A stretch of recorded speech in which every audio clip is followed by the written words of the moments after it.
Okay, part 2. Ready? This was in the Troubled Teens Reddit, right?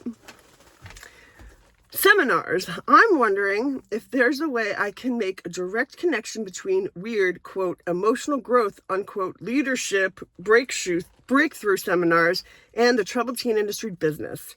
I know that one of the WASP seminar leaders, David Gilcrease, was a hardcore member of Lifespring, which is Landmark, which is e.s.t.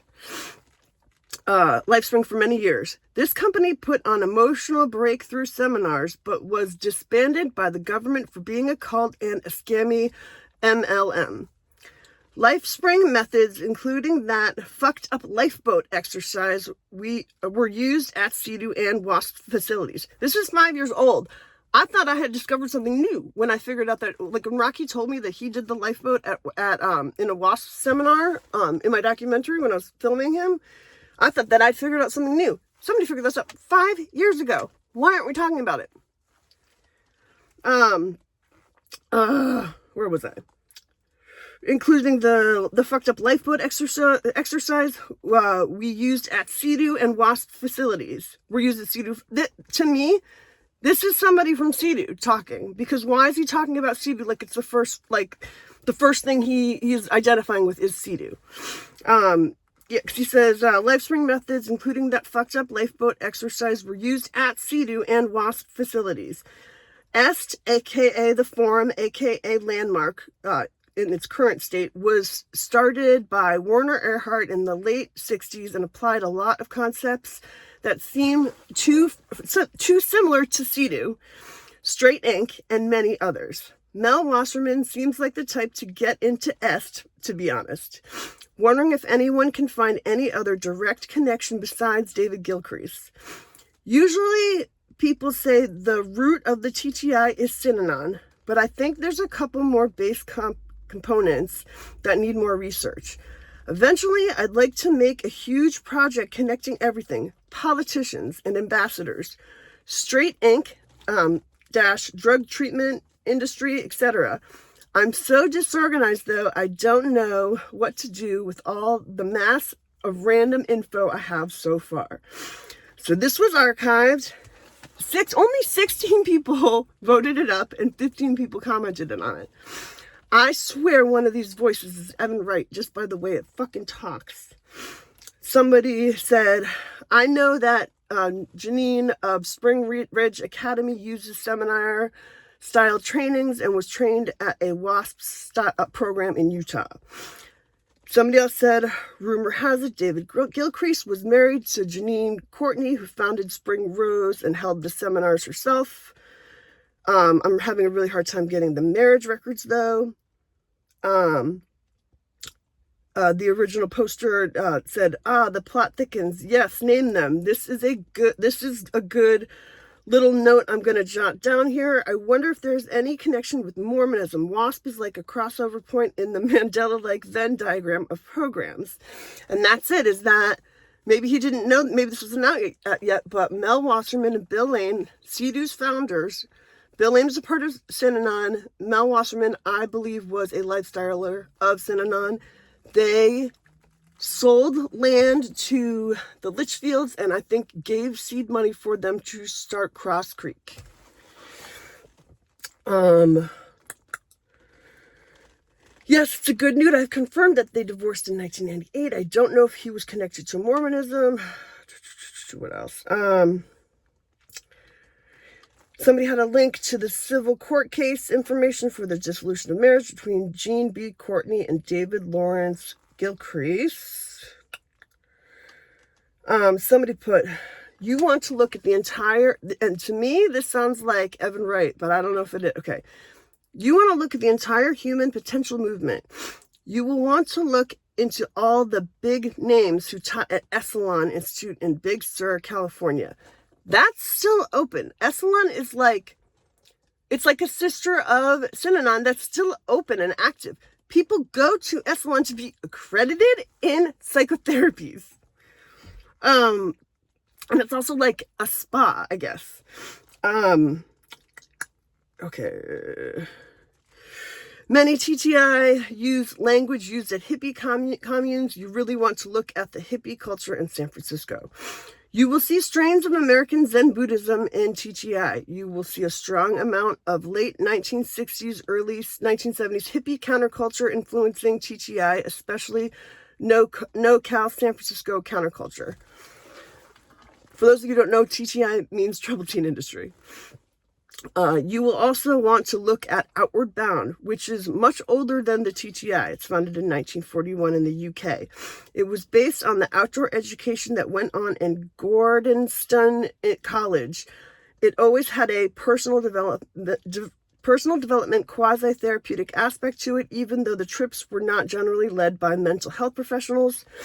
NOLS, the National Outdoor Leadership Schools, was founded by instructors who were unhappy with the personal development component of Outward Bound, who wanted to focus solely on teaching outdoor skills. You will want to look at the major figures who taught at Esalen, Big Sur, California during the late 1960s, early 1970s. Much of the thinking that influences TTI are...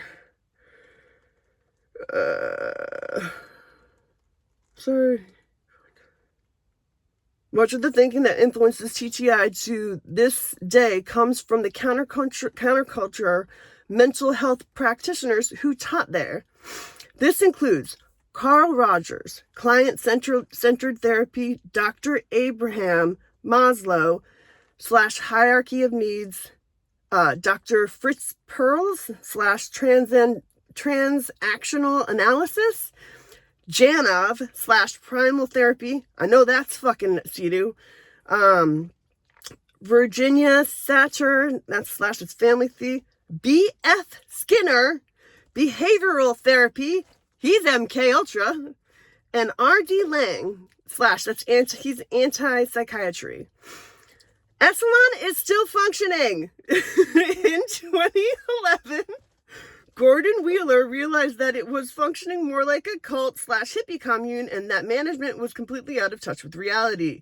He made radical changes which pissed off the wife of a founder, who herself is a new age nutcase, who went off to found a splinter group. You will want to look at Dr. David Casriel, Daytop Village in New York City. At one time, this was a highly regarded place and trained people who became influential in the TTI, especially on the U.S. East Coast and in Europe. Dr. Casriel's approach was strongly influenced by Synanon and actually co-led groups with local Synanon group leaders. He went on to found 2 therapeutic communities for young people, with the larger and better known one is Daytop Village. Dr. Casriel was also a New Age mystic, and these beliefs permeated his therapy. I am certain that Carl Rogers, Virginia Satter, Abraham Maslow, and R.D. Lang would have never, ever approved of what goes on in the TTI, even in the more milder ones. Hope that helps. Yeah. I mean, that's like everything. Just that. That's everything. And this was just sitting there for 5 years, and it deleted, it's a fucking red. Nobody can comment on this or whatever, and it's just sitting there. And it's fucking crazy because that's it. Like, that's so much of it. There's a woman that reached out to me that really helped me figure out the Big Sur connection accidentally, because they knew Evan Wright personally. There's a woman that I met that knew Evan Wright personally, and they gave me a lot of names, and that's that. And just, this is an outside person that, like, is not involved in the Troubled Teen Industry that gave me the clue to the Big Sur connection or whatever. It's not just one thing. It's a bunch of things. It's a bunch of money involved. But man, you guys, at some point, you're going to have to recognize that Catherine McNamara has making you guys all want to kill each other for a very long time, all want to fight each other. She's been controlling you. She's made you do a lot of stuff you didn't want to do. It's time for everybody to just realize we have one enemy, and we have the enemies that she still has under her freaking thumb. Like Will Wolf, like Hannah Kay. Like, who else does she have, man? I mean, Lathrop Liebrook was my friend. As soon as she didn't like what I was doing with my documentary, she spent 5 hours making every text we had sent to each other for years look like I was her psycho stalker. Then she made viral videos on her Facebook to make me look even crazier, to make it look like I was in love with her. She runs the Reddit for troubled teens. I'm making a documentary about Sidu. She is also the Sidu archive, yet she was there for about a month, and she runs the troubled teen industry subreddit. She does it for Katie Mack, who I don't think ever went to one of these institutions. Unsilenced doesn't help anybody except for pay themselves to keep talking about the survivor community and what they fucking do. Nobody's winning any fucking lawsuits with Unsilenced. Do you have any idea how many people have privately sent me their correspondence with the Justice Law Collaborative and told me, don't tell anybody about this?